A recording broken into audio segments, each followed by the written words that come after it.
कहानी की शुरुआत में हम मिनी ट्रक और उसके ड्राइवर को देखते हैं। थोड़ी दूर जाने के बाद मिनी ट्रक अचानक एक हिरण से टकरा जाती है। हैरानी की बात यह होती है कि इतनी जोरदार टक्कर के बावजूद वह हिरण मरता नहीं, बल्कि उठ खड़ा होता है और उसकी आंखों का रंग बदलने लगता है, जिससे साफ पता चलता है कि अब वह पहले जैसा सामान्य जीव नहीं रहा। असल में उस इलाके में फैले एक खतरनाक ज़ॉम्बी वायरस ने उसे संक्रमित कर दिया था। इसके बाद हमें एक आदमी को दिखाया जाता है जिसका नाम सियोंग वू होता है और वह एक निवेश कंपनी में फंड मैनेजर के पद पर काम करता है और अपने काम में वो इतना बिजी रहता है कि उसकी शादी तक टूट चुकी है। यही हमें पता चलता है कि वह अपनी पत्नी से अपनी बेटी की कस्टडी को लेकर उसके साथ लड़ रहा होता है। इसके बाद हमें उसकी बेटी को दिखाया जाता है जिसका नाम सुआन है और उसी दिन उसका जन्मदिन भी होता है, इसलिए सियोंग वू उसके लिए एक तोहफा लेकर आता है। मगर जब सुआन उस गिफ्ट को खोलती है तो बिल्कुल खुश नहीं होती, क्योंकि यह वही गिफ्ट है जो उसे पहले भी मिल चुका है। सियोंग वू काम में इतना व्यस्त रहता है कि उसे यह याद ही नहीं रहता कि वह पहले भी अपनी बेटी को यही चीज दे चुका है और अपनी इस गलती पर उसे शर्मिंदगी भी होती है। सुआन अपने पिता से कहती है कि वह अपनी मम्मी से मिलना चाहती है और चूंकि उसका जन्मदिन है इसलिए सियोंग वू उसे उसकी माँ के पास यानी बुसान जाने के लिए रेडी हो जाता है। अगले दिन दोनों रेलवे स्टेशन पर पहुंचते हैं जहां पर बुसान जाने वाली ट्रेन खड़ी होती है। सियोंग वू अपनी बेटी के साथ उसी ट्रेन में सवार होता है। इस ट्रेन में कई तरह के यात्री मौजूद होते हैं, एक बेसबॉल टीम के कई खिलाड़ी, उनमें से एक लड़का योंगगुक है और उसकी गर्लफ्रेंड जिन्ही है जो कि उनकी ही टीम की चीयर लीडर है। उसके बाद हमें दो बुजुर्ग बहनों को दिखाया जाता है जो कि इसी ट्रेन में सवार थीं। उसके बाद हमें एक बेघर आदमी को दिखाया जाता है जो कुछ अजीब सा व्यवहार कर रहा होता है। जब उससे टिकट के बारे में पूछा जाता है तो वह बड़बड़ाते हुए कहता है कि सब लोग जल्द ही मरने वाले हैं। इसके अलावा एक और आम आदमी सियांग हा भी इसी ट्रेन में सफर कर रहा होता है जो अपनी गर्भवती पत्नी सुंगयुंग के साथ यात्रा कर रहा है। ट्रेन चलने से ठीक पहले एक लड़की उसमें चढ़ती है जिसके पैर पर किसी ने काट लिया होता है। कुछ ही देर में वह लड़की जमीन पर गिर पड़ती है। यह देखकर एक अटेंडेंट उसकी मदद के लिए दौड़ती है, मेडिकल टीम को बुलाती है। ठीक उसी समय सियोंग वू के फोन पर उसके असिस्टेंट का कॉल आता है जो बताता है कि पूरे शहर में दंगे भड़क उठे हैं। ट्रेन की खिड़कियों से बाहर देखने पर सभी को अंदाजा हो जाता है कि शहर में भगदड़ जैसी हालत है, लेकिन किसी को यह नहीं पता था कि यह सब उसी वायरस की वजह से हो रहा है जो अब हर तरफ फैल चुका है। इसी बीच वह घायल लड़की जिसके पैर पर काटा गया था वो पूरी तरह ज़ॉम्बी में बदल चुकी होती है और उस अटेंडेंट पर हमला कर देती है। साथ ही कुछ बेसबॉल खिलाड़ियों को भी अपना निशाना बनाती है। उसके बाद अटेंडेंट भी संक्रमित होकर ज़ॉम्बी बन जाती है और अब यह संक्रमण एक के बाद एक बाकी यात्रियों में फैलने लगता है। पूरी बोगी में चीख पुकार मच जाती है। लगभग पूरी बेसबॉल टीम संक्रमित हो जाती है और जो भी उनके सामने आता है उसे वे एक एक करके काटने लगते हैं, जिससे सभी लोग उसी बीमारी की चपेट में आ जाते हैं। बचे हुए यात्री एक डिब्बे से दूसरे डिब्बे की तरफ भागने लगते हैं। इसी अफरा तफरी में सियोंग वू अपनी बेटी की तलाश में एक ऐसे डिब्बे तक पहुंच जाता है जहां सारे लोग पहले ही ज़ॉम्बी बन चुके होते हैं। जैसे ही वे उसे देखते हैं उसके पीछे दौड़ पड़ते हैं। तभी सुआन पीछे से अपने पापा को आवाज देती है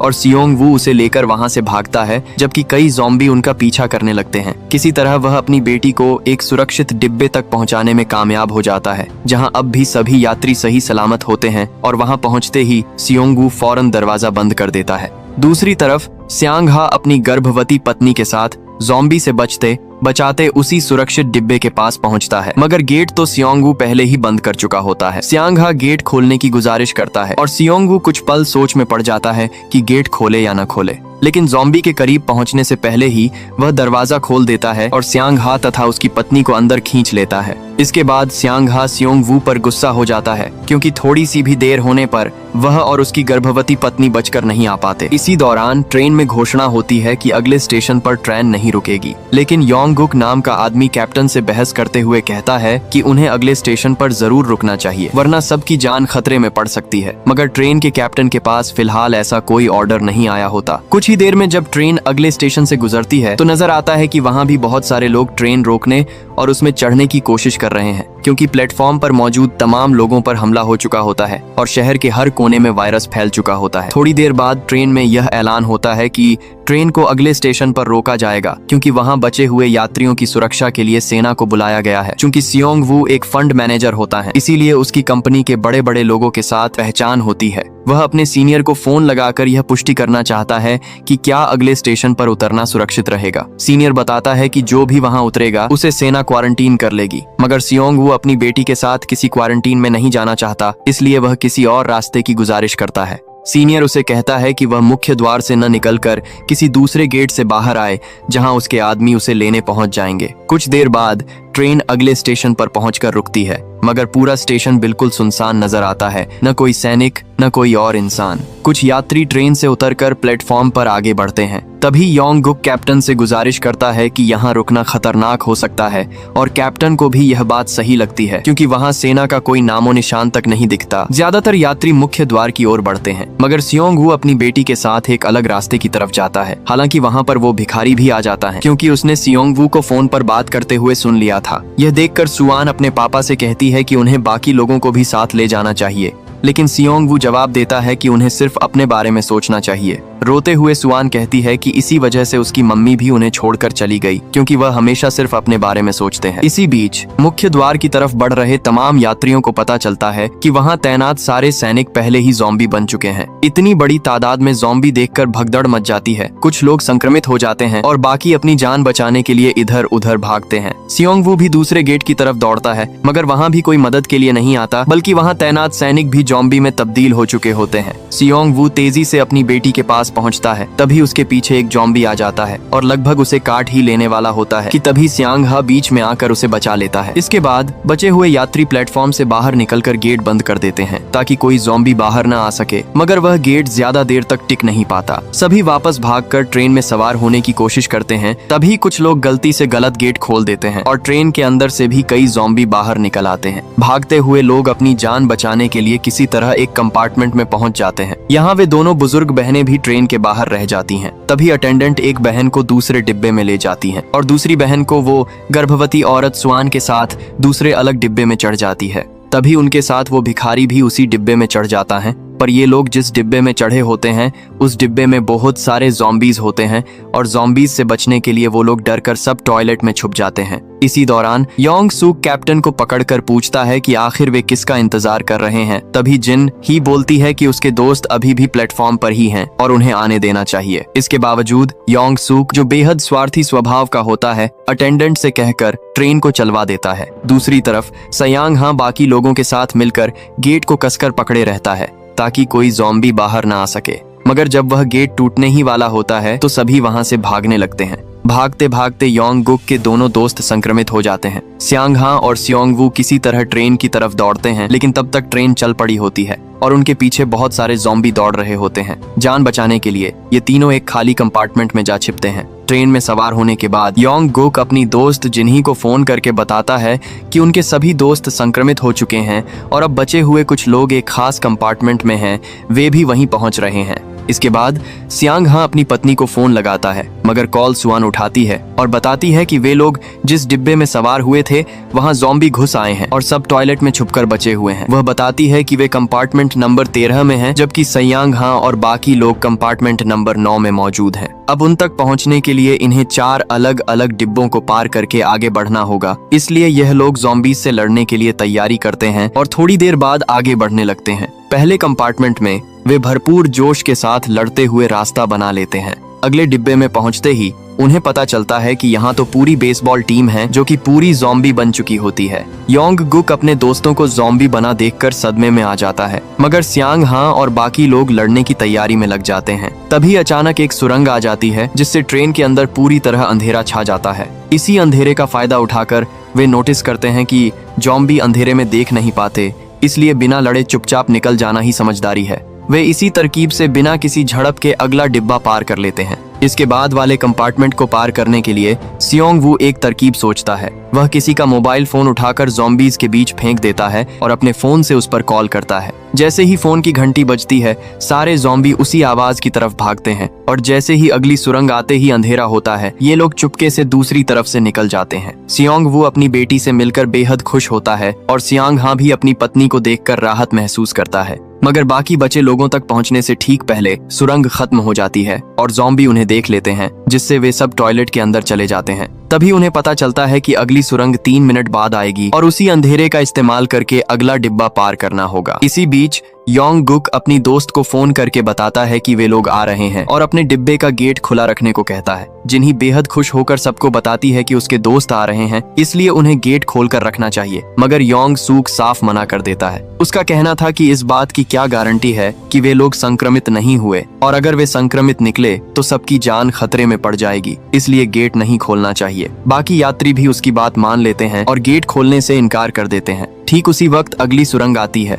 और अंधेरे का फायदा उठाकर वो लोग आखिरी डिब्बे को पार करने की कोशिश करते हैं, मगर इससे पहले ही सुरंग खत्म हो जाती है और वो लोग उस डिब्बे को पूरी तरह पार नहीं कर पाते और ज़ॉम्बी उनकी तरफ बढ़ने लगते हैं। दूसरी तरफ योंग गुक बार गेट खोलने की कोशिश करता है, मगर डर के मारे कोई राजी नहीं होता। एक तरफ सियांग हा और सियोंग वू ज़ॉम्बीज को रोकने की कोशिश कर रहे थे, उसके साथ ही दरवाजे को रोके खड़े हैं। दूसरी तरफ योंग गुक गेट खोलने में जुटा है। उधर वह बुजुर्ग महिला, गर्भवती औरत और सुआन गेट के सामने इकट्ठे खड़े होते हैं, मगर दूसरे डिब्बे में मौजूद किसी को भी उन पर दया नहीं आती और वे गेट नहीं खोलते। आखिरकार यह लोग किसी तरह गेट खोलकर उस कंपार्टमेंट में घुस जाते हैं और बाकी लोग भी उसी कंपार्टमेंट में आ जाते हैं, मगर इन सभी की जान बचाने के लिए सियांग हा अपनी परवाह किए बिना ज़ॉम्बी को रोकने के लिए वहीं रुक जाता है और सियोंग वू से कहता है कि वह उसकी पत्नी का ख्याल रखे। इसके बाद सियोंग वू उसकी पत्नी और बेटी को लेकर वहां से आगे बढ़ जाता है। तभी सारे ज़ॉम्बी गेट तोड़कर सियांग हा को मार डालते हैं और उसी हमले में वह बुजुर्ग महिला भी अपनी जान गंवा देती है।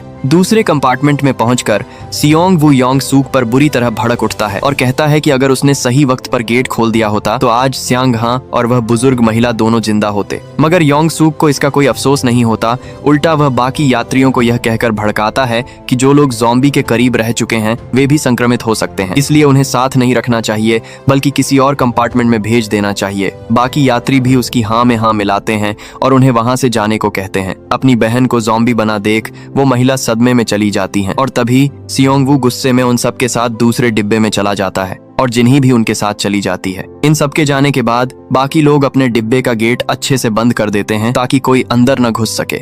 मगर वहां हम देखते हैं कि उस बुजुर्ग महिला की बहन अपनी बहन को ज़ॉम्बी बना देखकर सदमे में थी। वह खुद ही गेट खोल देती है। गेट खुलते ही सारे ज़ॉम्बी उस कंपार्टमेंट में घुस आते हैं और वहां मौजूद सभी लोगों को संक्रमित कर डालते हैं। चीख पुकार के बीच अब वहां मौजूद तमाम लोग ज़ॉम्बी बन जाते हैं, जबकि दूसरी तरफ बचे हुए लोग सुरक्षित रह जाते हैं। सियोंग वू अपनी बेटी से वादा करता है कि वह उसे अपने जन्मदिन पर अपनी मां से जरूर मिलाएगा। इसी बीच ट्रैक पर दो ट्रेनों की टक्कर की वजह से रास्ता बंद हो जाने के कारण ट्रेन एक स्टेशन पर रुक जाती है और आगे बढ़ने के लिए उन्हें दूसरी ट्रेन में सवार होना पड़ता है। इस बीच योंग सूक एक अटेंडेंट के साथ टॉयलेट में छुपा होता है। अपनी जान बचाने के लिए वह उस अटेंडेंट को ज़ॉम्बी के झुंड की तरफ धकेल देता है और खुद भाग निकलता है। वहीं दूसरी ट्रेन तक पहुंचने के लिए योंग गुक और जिन्ही एक ट्रेन के बीच से गुजरते हैं, जहां योंग सूक वहां पर आ जाता है और ज़ॉम्बीज से बचने के लिए जिन्ही को ज़ॉम्बी के बीच धकेलकर खुद वहां से भाग जाता है। संक्रमित होने के बाद जिन्ही ज़ॉम्बी में बदल जाती है, मगर योंग गुक उससे बेइंतहा प्यार करता था, इसलिए वह उसे छोड़कर नहीं जाता और आखिरकार जिन्ही उसे काट लेती है, जिससे वह भी संक्रमित हो जाता है। और तभी एक जलती हुई ट्रेन एक दूसरे ट्रेन से टकरा जाती है,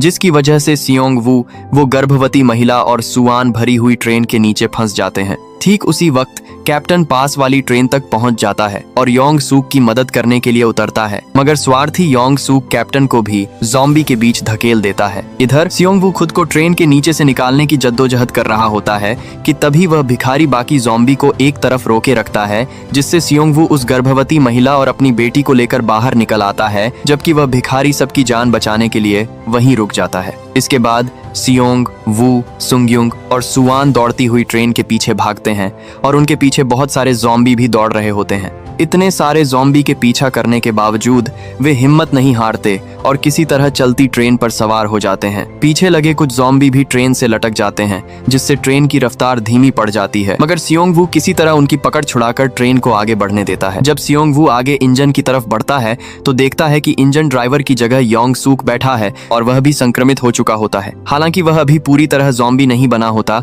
मगर अचानक ही वह सियोंग वू पर हमला कर देता है। सियोंग वू खुद को बचाने की कोशिश करता है, मगर योंग सूक उसका हाथ बुरी तरह काट लेता है। यह देखकर सियोंग वू समझ जाता है कि अब वह भी संक्रमित हो चुका है। वह खुद को एक जंजीर से बांध लेता है और योंग सूक को लेकर ट्रेन से नीचे कूद जाता है, जिससे योंग सूक नीचे गिर जाता है, मगर जंजीर से बंधा होने के कारण सियोंग वू नीचे लटक जाता है। खुद को पूरी तरह संक्रमित हो चुका जानकर वह जल्दी से सुंगयुंग और अपनी बेटी को इंजन के केबिन में पहुंचा देता है और उन्हें ट्रेन चलाने की कुछ बेसिक बातें सिखा देता है। सियोंगवू अपनी बेटी से कहता है कि बुसान पहुंचने के बाद वह अपनी माँ के पास चली जाए और जब तक वह खुद न पहुंचे तब तक आंटी के साथ ही रहे। तभी सुआन बुरी तरह रोने लगती है क्योंकि वह अपने पिता से अलग नहीं होना चाहती और सियोंगवू भी उससे अलग होना नहीं चाहता था, मगर बेटी की जान बचाने के लिए उसे यह फैसला लेना ही पड़ता है। सियोंगवू केबिन से बाहर निकलकर फूट फूट कर रोता है और अपनी बेटी के साथ बिताए पलों को याद करता है। उन्हीं यादों को आंखों में समेटे हुए वह मुस्कुराते हुए ट्रेन से कूद जाता है। दूसरी तरफ